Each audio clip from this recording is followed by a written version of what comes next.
Hey everyone, and welcome back to the deep dive. If you're trading, you've probably felt this frustration, right? Why do so many traders just seem to consistently lose money? It's a really calming problem. And often it feels like you're just always a step behind. These traditional indicators, they lag. They do. By definition, most look backward. So by the time you get that signal, the market's already, well, gone. Exactly. You end up buying the top or, selling the bottom, stuck Yeah. in that cycle. Like looking only in the rearview mirror, yeah. Precisely. But what if there was a different way? Today we're going to dive into a high-accuracy scalping strategy.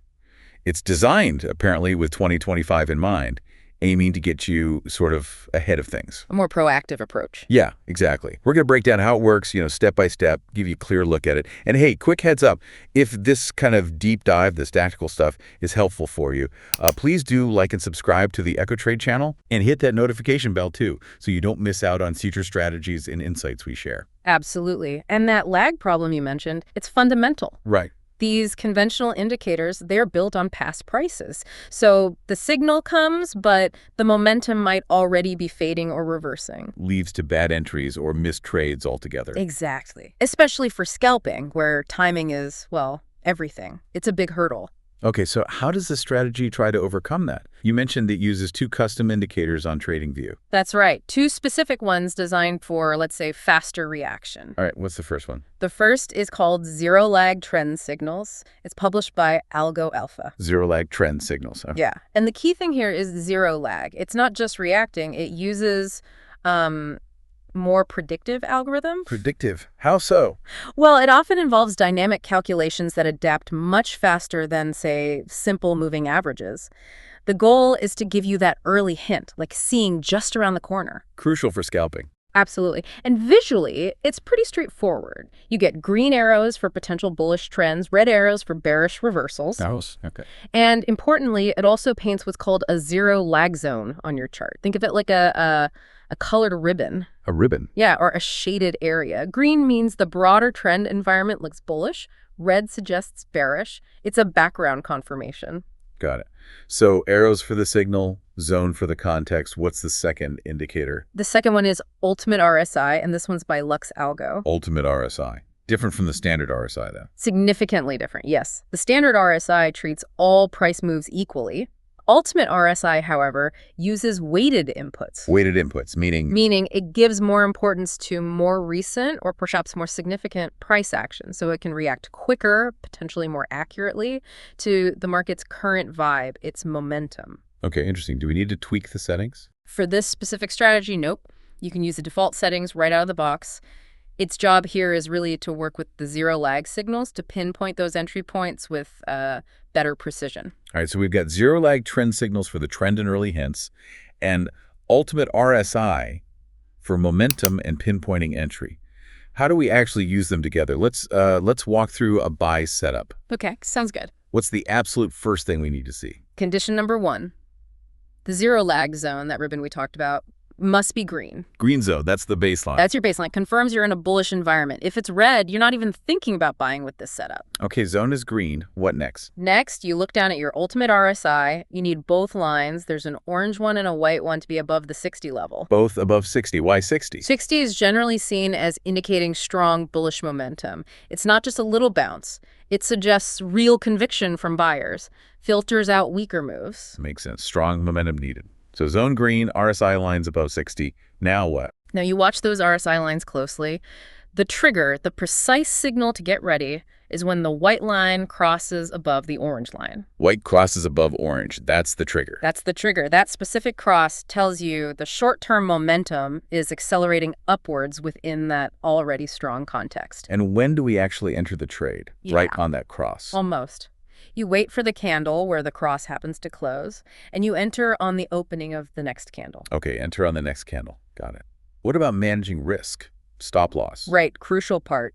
You place your stop loss just below the green zero lag zone. Below the green zone, so it acts like a support level. Exactly. It gives the trade room to breathe, but gets you out if that underlying bullish structure starts to break down. And take profit. Where are we aiming? The initial target is a 1.2 risk-reward ratio. 1.2 RR.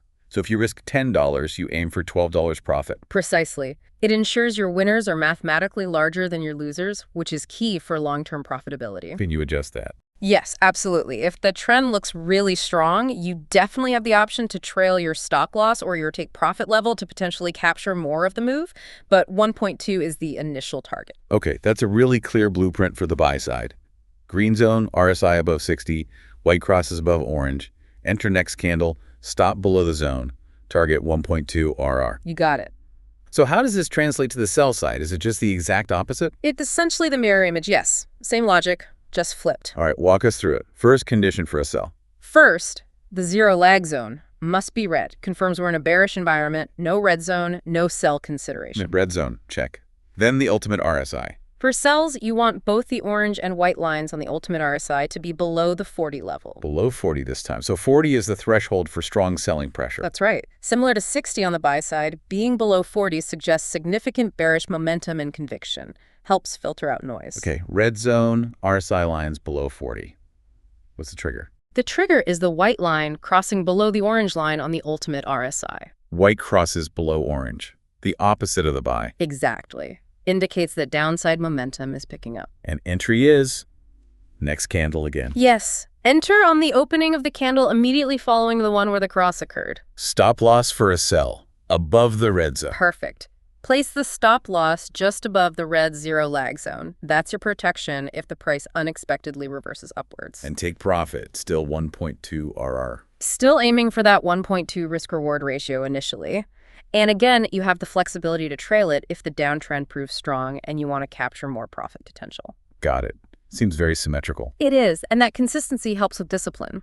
But there's one more rule, maybe the most important one. Oh, what's that? It applies to every single trade, buy or sell, the 1% risk management rule. Ah, yes. Well, only risk 1% of your total trading capital on any single trade. Never more. This is non-negotiable if you want longevity in trading. It protects your capital, ensures that a few losses, which will happen, don't cripple your account.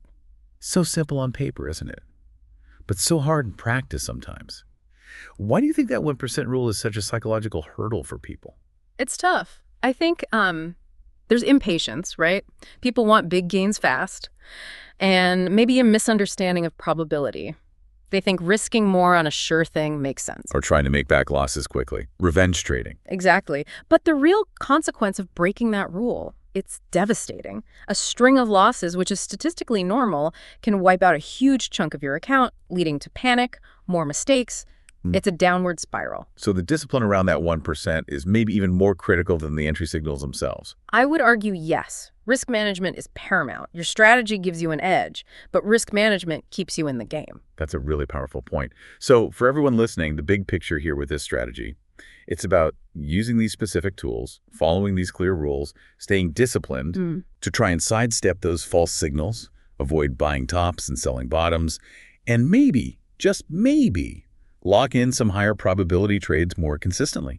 It's about shifting from being reactive to what already happened to being more proactive based on these leading signals and momentum confirmations. Right. A more informed tactical approach. We've really covered how these specific indicators, when combined thoughtfully and applied with discipline, could potentially level up trading outcomes, moving away from just reacting. Yeah. And if I could leave one final thought, it's this idea: trade smart, not hard. Trade smart, not hard. I like that. This strategy kind of embodies that, I think. It shows that a sophisticated method, plus that strict discipline and solid risk management we talked about, that can be way more effective than just, frantic effort or trying to trade every tiny wiggle in the market. Yeah, precision over just sheer volume of trades. Exactly. That's a great takeaway. And it really makes you think, doesn't it? How this kind of structured, systematic approach to breaking down information might apply elsewhere, like in your own learning. Absolutely. The principles apply broadly. Well, if you found this deep dive useful, if these kinds of strategies and insights help you, please do, once again, like this video and subscribe to the EchoTrade channel. Definitely helps us know what content you value. And hit that notification bell so you don't miss the next one.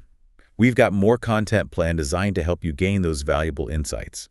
Thanks so much for joining us today. Thanks for having me.